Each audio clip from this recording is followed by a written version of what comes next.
1, 2, 5, 7, 9, 12. A. 13, B. 14, C. 15, D. 16, E. 17.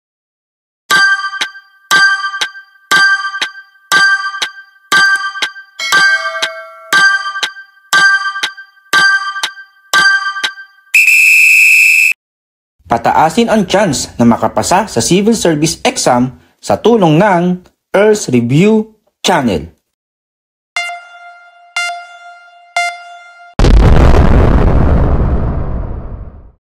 Meron tayong 5 number series ngayon mga ka-review. Para sa inyo, easy or hard magsagot ng number series? Please comment kung easy or hard. 1, 2, add ng 1. 2 at 5, add ng 3. 5 and 7, add 2. 7 and 9, add 2 ulit. Ito namang 9 at 12, add by 3. Mapapansin natin, 1, 2, 3 ang ina-add dito. Dito naman ay 3, 2, next ay 1.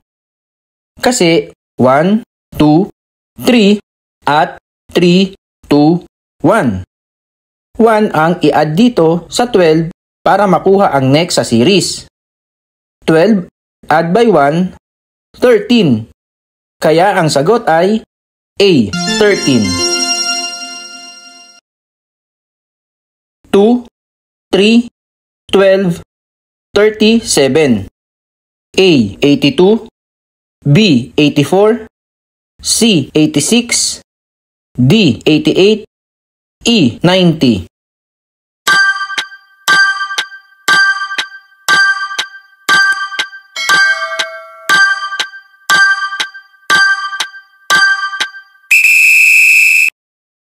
Magsagot ulit tayo ng number series. At alam naman natin, pagdating sa number series, hindi yan mawawalan ng pattern. Pattern lang ang aalamin kada merong number series na sasagutan. 2 at 3 add by 1. 3, 12 add by 9. 12 and 37 nag-add ng 25. Hindi natin makukuha ang sunod sa series dahil wala tayong makuhang pattern sa 1, 9 at 25. Pero kung mapapansin natin mga ka-review, itong 9 ay 3 squared at ang 25 ay 5 squared. Kaya itong 1 ay 1 squared. Dahil 1 multiplied by 1 is 1. 3 multiplied by 3, 9. At 5 multiplied by 5, 25. 1 squared, 3 squared, 5 squared. Next ay 7 squared. 7 multiplied by 7, 49. At si 49 ang ia-add sa 37 para makuha ang next sa series. 37 add by 49 is 86. Kaya ang sagot ay C, 86. 2, 13, 35, 68, 112, 167. A, 231, B, 233, C, 235, D, 237, E, 239.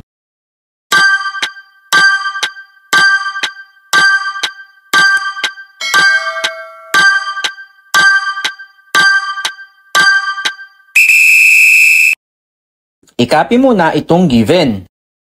2, 13, add by 11. 13 at 35, add by 22. Dito pa lang, kuha na natin agad ang pattern.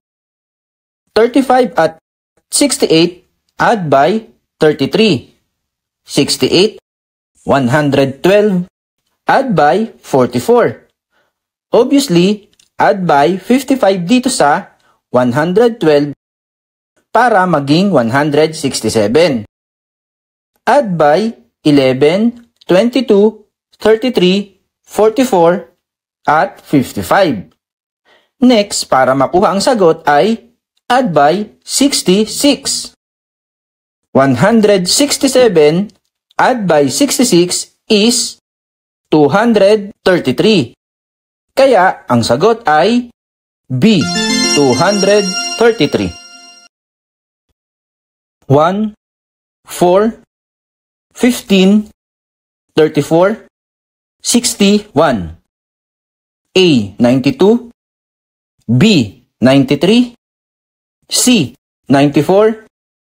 D, 95. E, 96.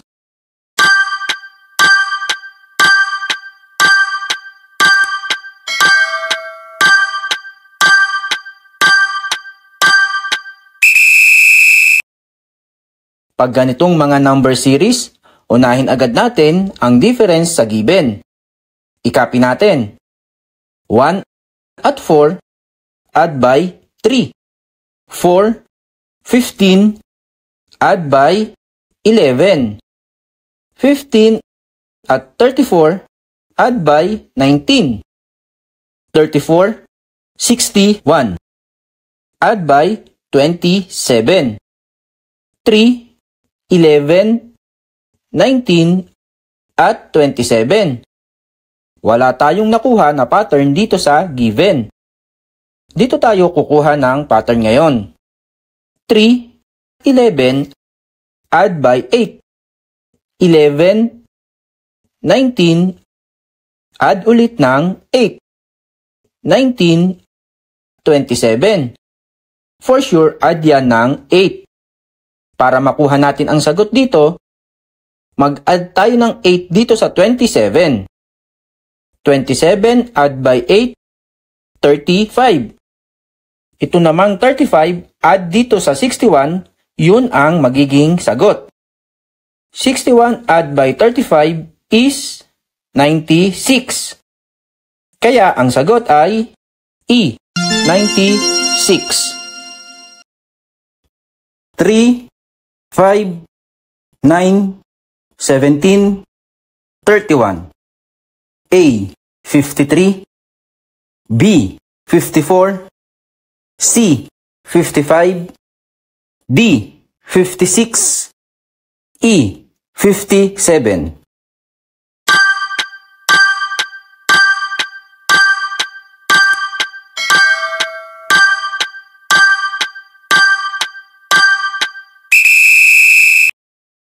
Tulad nung last video, tingnan muna agad natin kung may makukuha tayong pattern sa difference ng given. 3 at 5, add ng 2. 5 at 9, add ng 4. 9 and 17, add by 8. 17 and 31, add by 14. Nag-a-add siya ng 2, 4, 8, 14. May pattern ba? Kung wala mga ka-review, dito tayo ngayon kukuha ng pattern. Just like sa huling video. 2 at 4, pwedeng add ng 2 or multiplied ng 2. 4 at 8, add 4 or multiply by 2. 8 at 14, add by 6. Pag multiply ng 2, 16. Hindi na natin pwedeng gamitin ang pattern na multiplied by 2. Addition na lang. 2, 4, 6. Ang next ay 8 ang i-add sa 14. 14, add by 8, 22. 22 ang i-add sa 31 para makuha ang sagot dito. 31 add by 22, 53. Kaya ang sagot ay A, 53. Correct me if I'm wrong. Kung nakatulong ang video natin ngayon, please like, share, follow, and subscribe sa Earth Review channel for more videos.